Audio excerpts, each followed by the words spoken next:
Hi guys, welcome to lecture number 22 of microeconomics. और आज के इस लेक्चर के अंदर हम लेक्चर नंबर 21 को ही कंटिन्यू करेंगे, जिसके अंदर हमने इनकम डिटर्मिनेशन स्टार्ट किया था 3 सेक्टर मॉडल के अंदर।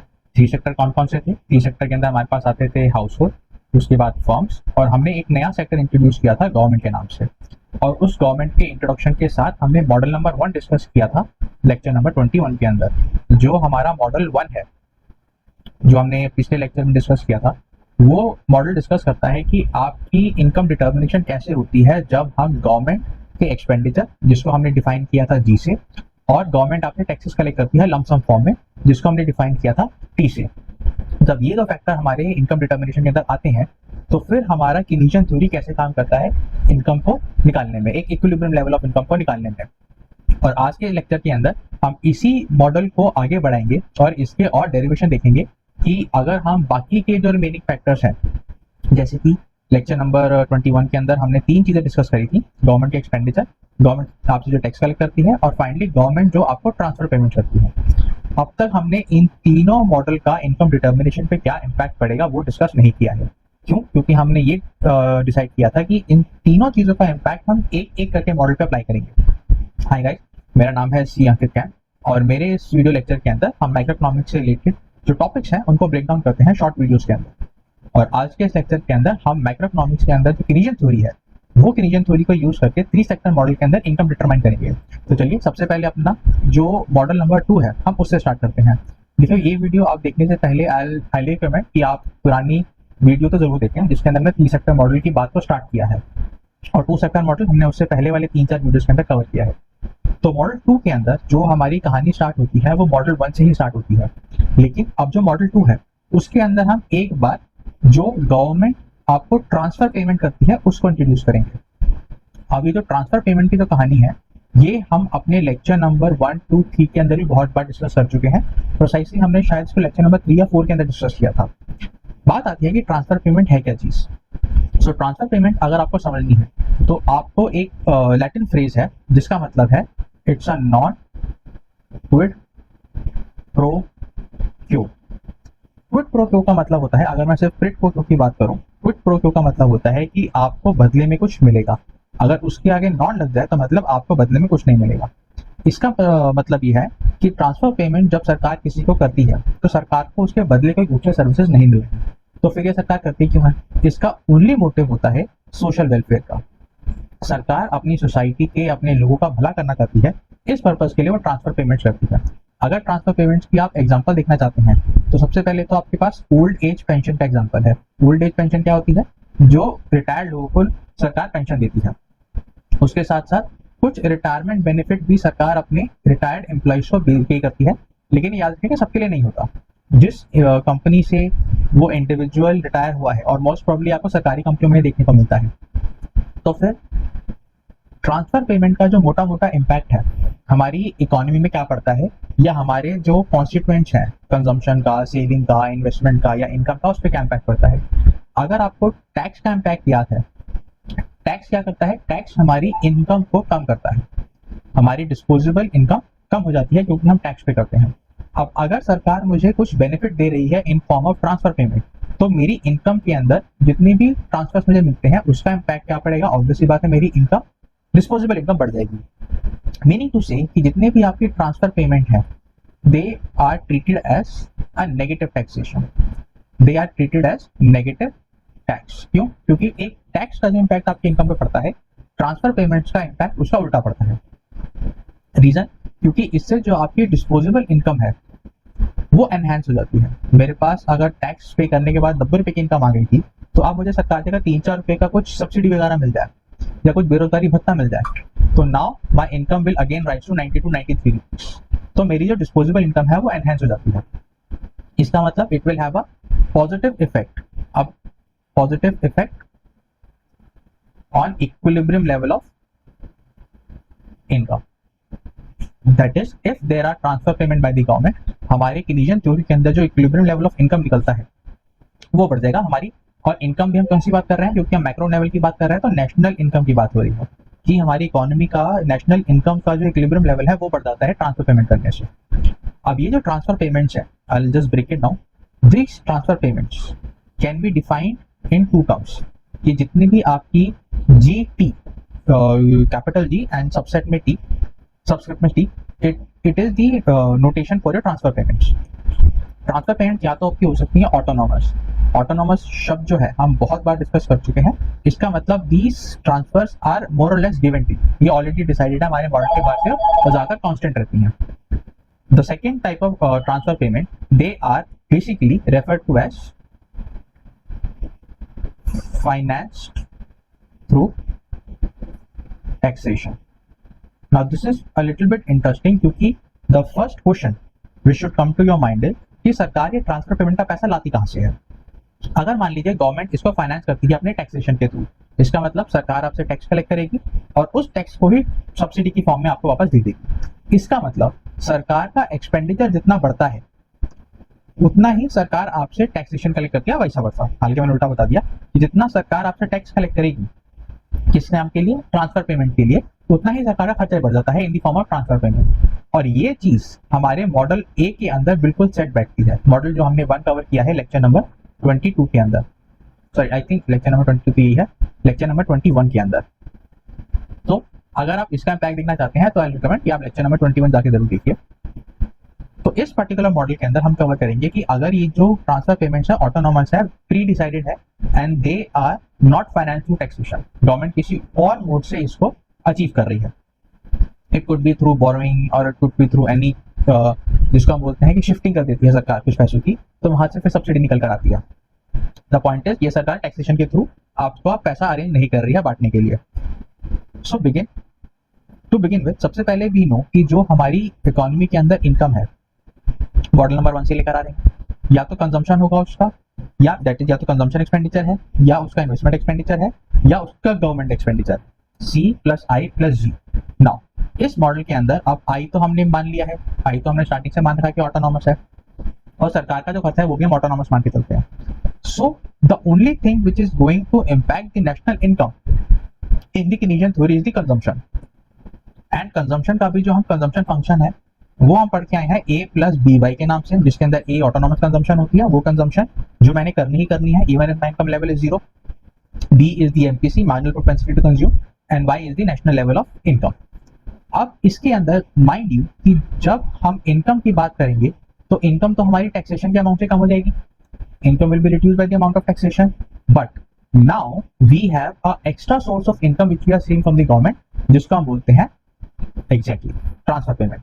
तो what impact transfer payment makes on my income is कि वो मेरी डिस्पोजेबल इनकम को बढ़ा देती है। अब हमें कुछ नहीं करना, अगर हमें एक इक्विलिब्रियम लेवल ऑफ इनकम निकालना है तो इस सी की वैल्यू को जो हमने ड्राइव किया है वो सी की वैल्यू को हम इंसर्ट कर देते हैं अपनी इक्वेशन नंबर 1 के अंदर। So what we will do, equation number 2 के अंदर जो हमें सी की वैल्यू मिली है हम इक्वेशन नंबर 1 के अंदर उसको इनपुट कर देंगे। आप इनपुट करके अगर आप सॉल्व करेंगे तो I just writing it down, आपको जो एक इक्विलिब्रियम लेवल मिलेगा इनकम का उसका आपको फॉर्मूला डिराइव हो जाएगा। ना इस फॉर्मूला को आप ध्यान से समझिएगा। कंजम्पशन जो मैं ऑटोनॉमस लेवल पे कर रहा हूँ वो तो आनी है, लेकिन क्योंकि मुझे कुछ टैक्स पे करना पड़ा तो उस टैक्स का जो पोर्शन मैं कंज्यूम करता, अब अगर मान लीजिए मेरे पास 100 रुपए की इनकम है और मुझे 10 रुपए का टैक्स पे करना पड़ा तो मैं 90 रुपए की मेरी डिस्पोजेबल इनकम है। इस 90 रुपए में से मान लीजिए मैं 60 रुपए खर्च करता और बाकी 30 रुपए की सेविंग करता। अगर ये 10 रुपए मुझे नहीं देने पड़ते तो इसका मतलब ये नहीं है कि पूरे 10 का 10 पूरा के पूरा 60 रुपए में चला जाता है, ये 10 रुपए पूरा के पूरा 30 रुपीज सेविंग्स में चला जाता, ऐसा नहीं है।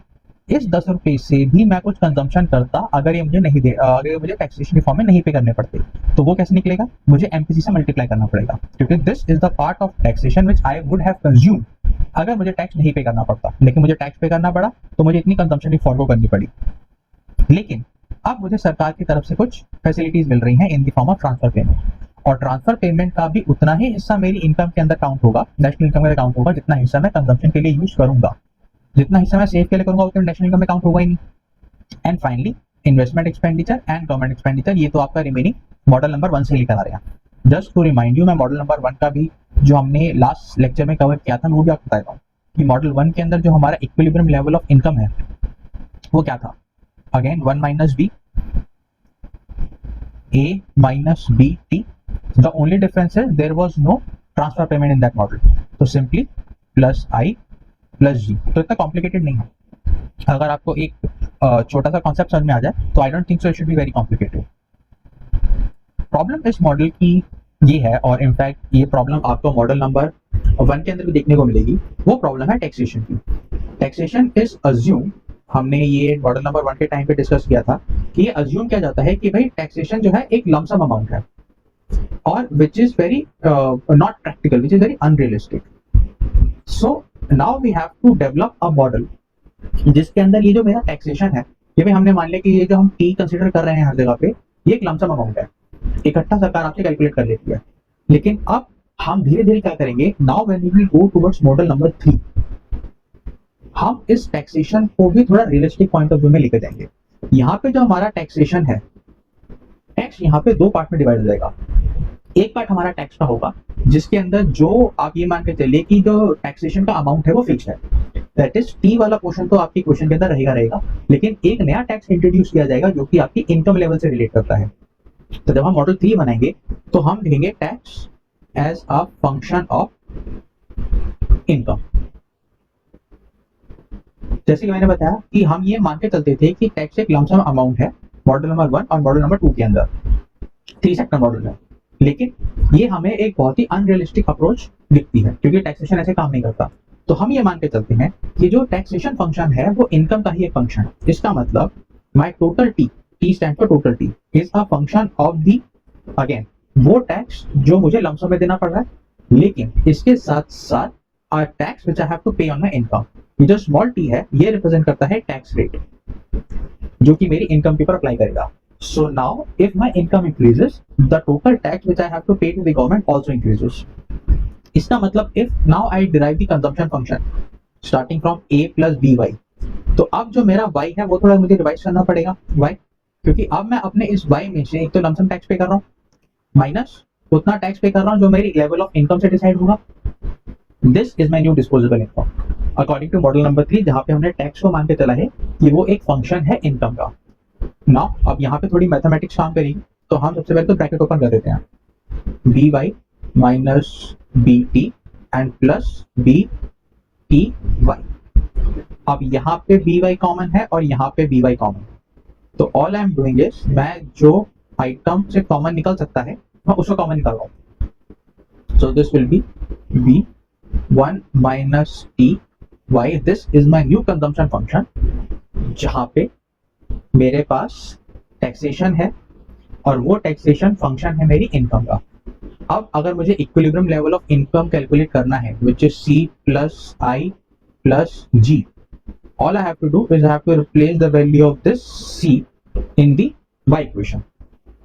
तो अगर मैं अगेन सी की वैल्यू को अगर मैं रिप्लेस कर दूं तो I am just writing down कि क्या आंसर आएगा, 1 minus B into 1, sorry this is 1 minus b plus bt। let's start। a तो आने ही आना है, माइनस जितना कंजम्पशन मुझे फॉरगो करना पड़ रहा है क्योंकि मैं टैक्स पे कर रहा हूँ, उसके साथ साथ i plus g। This is the optimum level of income जब मेरी इकोनॉमी के अंदर 3 सेक्टर है, house hold, firms and government, और टैक्स एक फंक्शन है मेरी इनकम का। अब इसके अंदर जो हालांकि ये जो चीज है ये आप रिपीटेड बेस पे देख रहे होंगे कि ये जो आइटम है, हालांकि ये हम इस टॉपिक के लास्ट में भी पढ़ेंगे, ये आपको टेक्निकली मल्टीप्लायर दिखाता है। This is the multiplier. आगे जाके हम फिस्कल मल्टीप्लायर्स पढ़ेंगे। फिस्कल मल्टीप्लायर्स के अंदर ये गवर्नमेंट का और टैक्सेशन का हमारे इनकम जनरेशन पे क्या फर्क पड़ता है हम उसको मल्टीप्लायर के अंदर कवर करेंगे।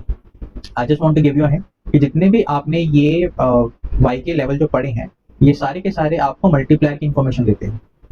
Although we will cover it, जैसे हमने लेक्चर नंबर 21 का अगर मैं आपको दिखाऊं तो लेक्चर नंबर 21 के अंदर भी हमने कुछ ऐसी ही वाई की वैल्यू डिराइव करी। एग्जैक्टली ये जो हमने वाई की वैल्यू डिराइव करी हमारे मॉडल नंबर 1 के अंदर, इसके अंदर भी आपको ये कॉमन आइटम सा दिख रहा होगा, ये भी क्या है, मल्टीप्लायर है। खैर, अब हमने मॉडल नंबर 1, 2 और 3 के अंदर क्या किया, सारी चीजों को दो दो करके या एक एक करके दिखा दिया। अब जो हमारा लास्ट मॉडल है, मॉडल नंबर 4, ये हमारा वो मॉडल है जो कि 3 सेक्टर इकोनॉमिक फ्लो के अंदर फाइनल रोल प्ले करेगा। इसके अंदर हम एक तो टैक्स फंक्शन लेकर आएंगे जो अभी हमने मॉडल नंबर 3 के अंदर कवर किया है, उसके साथ साथ हम गवर्नमेंट का एक्सपेंडिचर लेकर आएंगे, जी लेकर आएंगे, और उसके साथ साथ गवर्नमेंट जो ट्रांसफर पेमेंट कर रही है वो भी लेकर आएंगे। एंड यू विल सी कि उसमें हार्डली कोई इतना टिपिकल कोई इतना इम्पैक्ट पड़ेगा। बेसिकली हम मॉडल नंबर 3 को ही डिराइव करेंगे मॉडल नंबर 4 के लिए। हमने मॉडल नंबर 1 को यूज किया था मॉडल नंबर 2 के लिए। If you see very carefully and if you just go through the previous lecture, आपको ये दिख जाएगा कि हमने मॉडल नंबर 1 के अंदर जो ही हमने कुछ चेंजेस वगैरह करके मॉडल नंबर 2 निकाला। मॉडल नंबर 3 भी मॉडल मॉडल नंबर 1 से निकल कर आता है, लेकिन मॉडल नंबर 4 जो है इट इज अ एडिशनल या एक्सटेंशन ऑफ मॉडल नंबर 3, जिसके अंदर हम एक तो टैक्स फंक्शन पढ़ेंगे which is what total tax is my lumpsum tax plus the tax which I pay on my income. Government expenditure आ जाएगा और ट्रांसफर पेमेंट आ जाएगी, और ट्रांसफर पेमेंट जो गवर्नमेंट आपको पता है मोर और लेस गिवन रहती है। तो again let's start with the consumption function. Consumption function क्या होता है? a plus B Y. And we know very well कि अभी हम मॉडल नंबर 3 के अंदर पढ़ के आए हैं कि जब टैक्स एक फंक्शन होता है हमारे इनकम का, तो हमारी इनकम पे क्या फर्क पड़ता है? सबसे पहले तो मुझे लमसम टैक्स पे करना पड़ेगा माइनस अपनी इनकम लेवल के हिसाब से टैक्स पे करना पड़ेगा। लेकिन अब यहाँ पे इंटरेस्टिंगली जो सरकार हमें ट्रांसफर पेमेंट दे रही है हमें वो मिल जाएगी। अब हालांकि यहाँ पे आपका क्वेश्चन आ सकता है, मेरा भी क्वेश्चन आया था जब मैंने पढ़ा था कि ट्रांसफर पेमेंट के ऊपर क्या हमें टैक्स पे करना पड़ता है? The answer is no. जो आपको सब्सिडीज वगैरह मिलती है वो आपको बेनिफिट है, अगर बेनिफिट को टैक्स करना स्टार्ट कर दिया तो इट वोंट डू, वो बेनिफिट आपको किसी काम नहीं आएगा। So the final step is जो हमारे पास इनकम का फंक्शन है C plus I plus G, consumption expenditure, investment expenditure and government expenditure, all you have to do is introduce the value of C, क्योंकि I और J तो मोर और less हमें कांस्टेंट ही गिवन होते हैं। सो लेट्स, अगर मैं हालांकि I just write down y minus total lump sum tax minus the tax on according to level of income and GT plus I and plus G। इसके ऊपर आप बार भी लगा सकते हैं इंडिकेटिंग कि दोनों चीजें ऑटोनॉमस है। अगर मैं उसको पूरा सॉल्व करूं, y के लिए सॉल्व करूं to find out the value of y, again मुझे कुछ ऐसी क्वेश्चन देखने को मिलेगी 1/1 minus B into 1 minus T. Again जैसे कि मैंने बताया कि किसी भी इक्विलिब्रियम लेवल ऑफ इनकम के फॉर्मूले के अंदर ये मल्टीप्लाई को रिप्रेजेंट करता है। चलिए, सो ए इज नॉट ऑटोनॉमस कंजम्पशन, लेकिन मैं क्या कंज्यूम नहीं कर पाऊंगा? उतना जितना मैं टैक्स पे कर रहा हूँ, लेकिन मुझे सरकार की तरफ से कुछ ट्रांसफर पेमेंट्स मिल रही हैं जो कि मेरी कंजम्पशन को बढ़ाएंगी, लेकिन ये ट्रांसफर पेमेंट्स पूरी नहीं बढ़ेंगी, only to the impact of the MPC। जितना मैं ट्रांसफर पेमेंट से कंज्यूम करूंगा मेरी नेशनल इनकम भी उतने से ही बढ़ेगी, plus I and plus G। अगर आप मॉडल नंबर 2, मॉडल नंबर 3 और मॉडल नंबर 4 देखेंगे, आपको ये समझ में आ जाएगा कि पहला मॉडल नंबर 1 अच्छी तरह समझ लो, और ट्रांसफर पेमेंट क्या है, गवर्नमेंट एक्सपेंडिचर क्या है और टैक्स फंक्शन क्या है वो समझ लो, तो ये सारे के सारे मॉडल आप खुद ही डेवलप कर सकते हैं। They are not so difficult to construct. So with this lecture we finish the models of a Keynesian theory in a 3 sector model, 3 sector economic flow, जहाँ पे हाउस होल्ड है, फर्म्स और government है। आने वाले लेक्चर में हम जो नया टॉपिक कवर करेंगे वो है फिस्कल मल्टीप्लायर का। जैसे हमने पिछले 2 सेक्टर मॉडल के अंदर इन्वेस्टमेंट मल्टीप्लायर कवर किया था, वैसे ही फिस्कल मल्टीप्लायर होता है जो कि ये बताता है कि गवर्नमेंट के खर्चे से और टैक्सेशन से हमारी इनकम के ऊपर क्या इम्पैक्ट होता है।